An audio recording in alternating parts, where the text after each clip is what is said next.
بالا پیش نہیں بالا پیش ابو فرمی بولا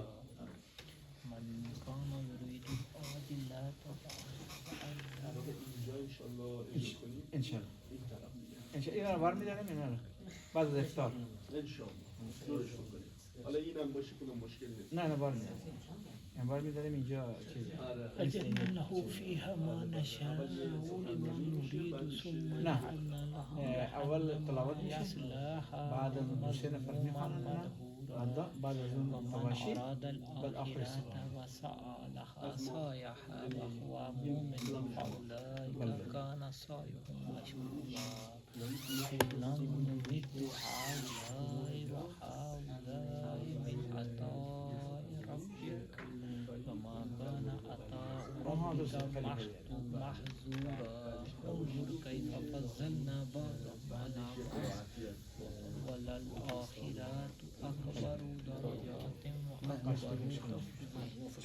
تفضيلا صلوات محمد بسم اللہ الرحمن الرحیم رب اشرح لی صدری ویسر لی امری واحلل عقدۃ من لسانی یفقهوا قولی رب ادخلنی مدخل صدق واخرجنی مخرج صدق واجعلنی من لدنک سلطانا نصیرا۔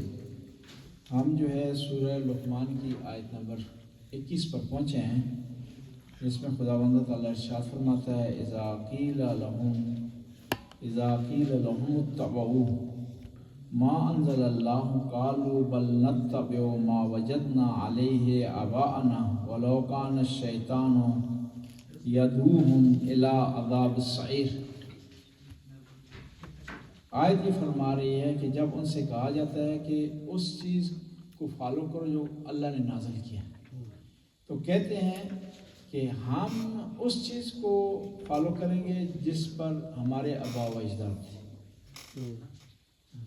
تو یہاں پر خداوند لو کان شیطان یدعوہم الی عذاب السعیر، وہ اپنے آباء و اجداد کے نقش قدم پر چل رہے ہیں، اگرچہ ان کے آباء و اجداد کا جو طریقہ کار ہے وہ شیطانی طریقہ کار کیوں نہ ہو۔ یہاں پر پہلے سب سے پہلی بات قرآن کہہ رہا ہے وَإِذَا قِيلَ لَهُمْ، جب ان سے کہا جائے، یعنی قرآن کا یہ درس ہے کہ امپورٹنٹ نہیں ہے کون کہہ رہے ہیں، بات کی یہ امپورٹنس ہے کہ کیا بات کہی جا رہی ہے۔ امیر المومنین بھی ارشاد فرماتے ہیں انظر ما قال، یہ کہو کہ کیا کہا جا رہا ہے، یہ نہ دیکھو کہ کون کہہ رہا ہے۔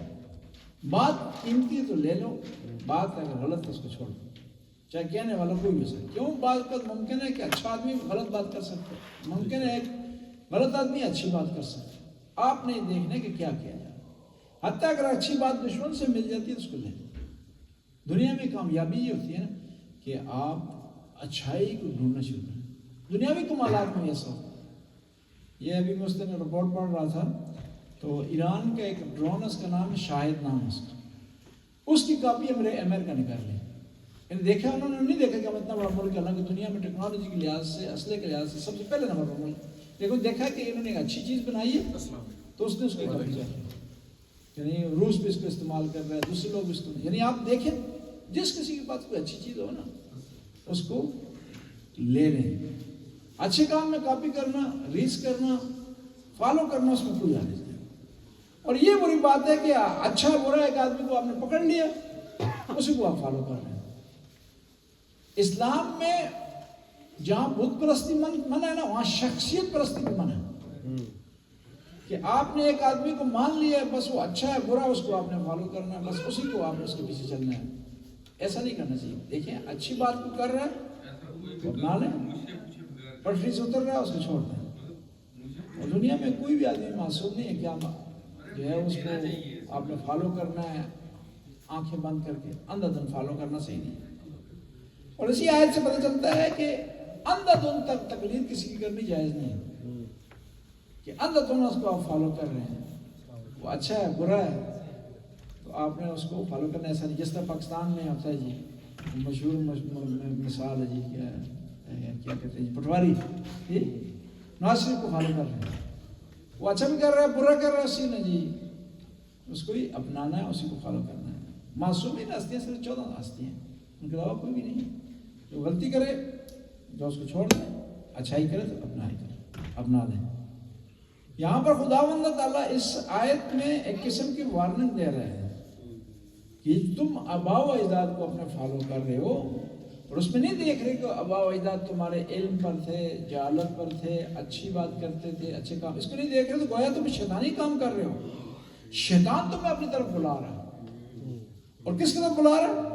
الی عذاب السعیر، ایک کیا دردناک جلتے ہوئے عذاب، آگ والے عذاب کی طرف بلا رہا ہے، شعلہ ور عذاب کی طرف تمہیں بلا رہا ہے. اور پھر یہاں یہ آیت بتاتی ہے کہ یہ لوگ جو کہ اندھا دھند تک تقلید کرتے ہیں نا اپنے آباء و اجداد، یہ گویا شیطانی کام ہے، گویا یہ شیطان کو فالو کر رہے ہیں. اور پھر یہاں پر خداوند تعالیٰ یہ بتا رہا ہے کہ آپ نے دیکھنا ہے کہ حق پر کون ہے.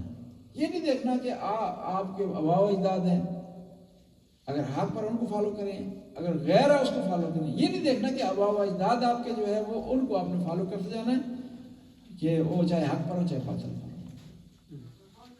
دنیا میں یہی جو ہے مشکلات ہے نا، کئی لوگ جو ہے علم کے باوجود کہ اہل بیت حق پر ہیں، علم کے باوجود کہ امام جعفر صادق استاد ہیں، دوسرے لوگ شاگرد ہیں، جی علم کے باوجود کہ امام علی حق پر تھے، پھر بھی وہ دوسرے لوگ کی مذمت نہیں کرتے کہ جنہوں نے ظلم کیا، جنہوں نے زیادتی کی امام علی کے مقابلے میں.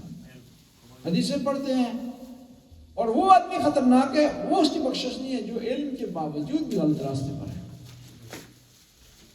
اس آدمی کی بخشش ہے جس کو نادانی ہے، جس کو سمجھ نہیں ہے، جو کسی جو ہے وہ بھول میں ہے، اس تک پیغام صحیح نہیں پہنچا، اس تک علم صحیح تک نہیں پہنچا، وہ آدمی کی بخشش نہیں. اس لیے ہم فقہ میں پڑھتے ہیں کہ نماز جنازہ 3 قسم ہے. ایک نماز جنازہ مومن کا 5 تکبیر، ایک جنازہ منافق کا 4 تکبیر آپ نے پڑھنی ہے، ایک جنازہ بیچارے عاجز آدمی کا، مسکین آدمی کا، جس تک علم نہیں پہنچا، جس تک حق نہیں پہنچا، اس کی بخشش ہے اور اس کی جنازے کی تکبیر الگ ہے. اس لیے ہم کہتے ہیں کہ جو عام عوام ہے نا اس سے آپ محبت کریں، پیار کریں. اس کو بیچاروں کے پاس علم نہیں پہنچا، آگاہی نہیں پہنچی، اگر صحیح طرح علم پہنچتا، آگاہی پہنچتی، اہل بیت سے محبت کرتے ہیں.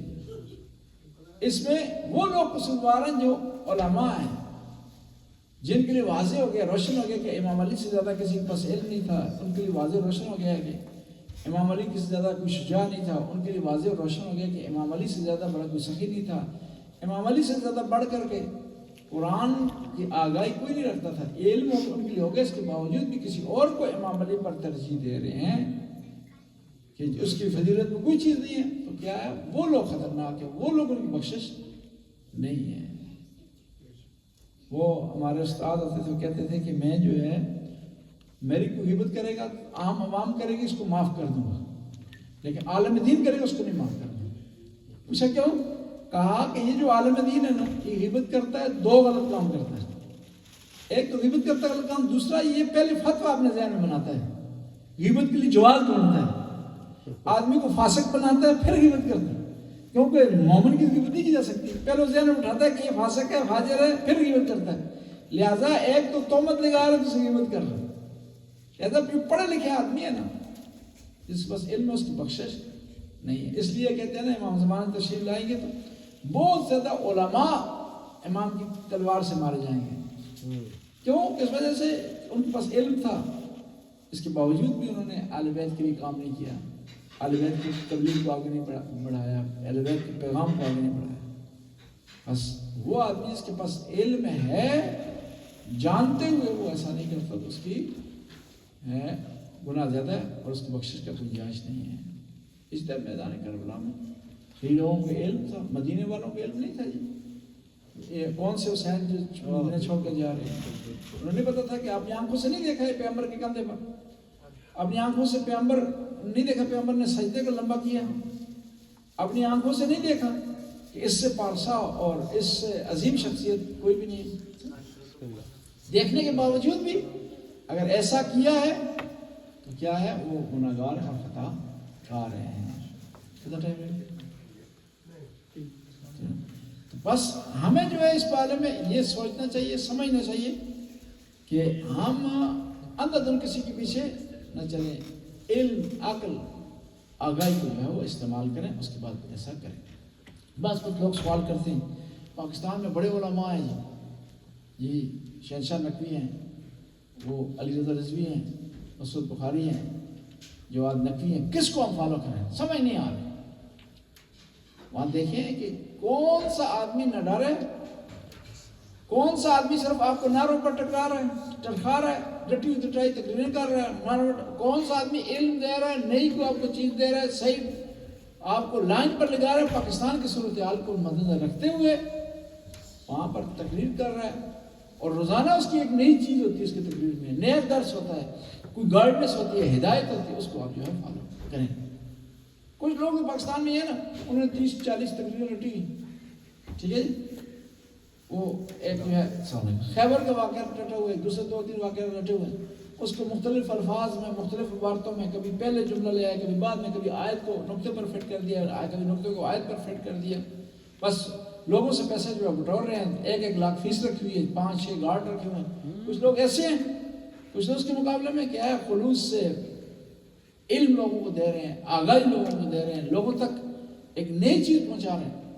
اس دن میں بات کر رہا تھا، میں نے کہا کہ ادھر امام بارگاہ میں بات کرنی تو بڑی آسان ہے، پارلیمنٹ میں کھڑے ہو کر نا، سینٹ میں کھڑے ہو کر اہل بیت کی ترجمانی کرنی لباس کے ساتھ اور احادیث کے لیے امام علی کے کلام کے ذریعے، بڑا کمال کی بات ہے جی، اور نہ ڈر ہو کر وہاں ادھر امام بارگاہ میں بیان کرنا کہ سید علی خامنہ کی فضیلت یہ کوئی کمال نہیں کہ آپ بھی اپنے، میں آپ کا ہوں، آپ نے واہ واہی کرنا ہے، داد بھی دینی ہے، اور آپ نے مجھے اپریشیٹ کرنا ہے، نہ کروں میں تو آپ جو ممکن ہے اعتراض کریں گے۔ وہاں کھڑے ہو کر کے بات کرنا جو ہے، جی جی، وہاں کھڑے ہو کر بات کرنا جو ہے وہ کمال ہے، وہاں جو ہے وہ نقطے نہیں چلتے مجلس کی جی، نقطے لگائیں گے سامنے سے تقریر نعرہ لگا لیں گے، وہاں علم کی بات ہوتی ہے، وہاں تک کی وہاں اتھنٹک بات ہوتی ہے، اور پھر آپ نے احتیاط بھی کرنی ہے، ایسی بات نہ ہو کہ وہاں جو سامنے اہل سنت بیٹھے ہوں ان کی دل آزاری ہو جائے، ایسی بات نہ ہو جائے کہ آپ کو قانون آپ کو پکڑ لیں، ساری چیزوں کو مدد رکھتے ہوئے پھر بھرپور نمائندگی کرنا جو ہے وہ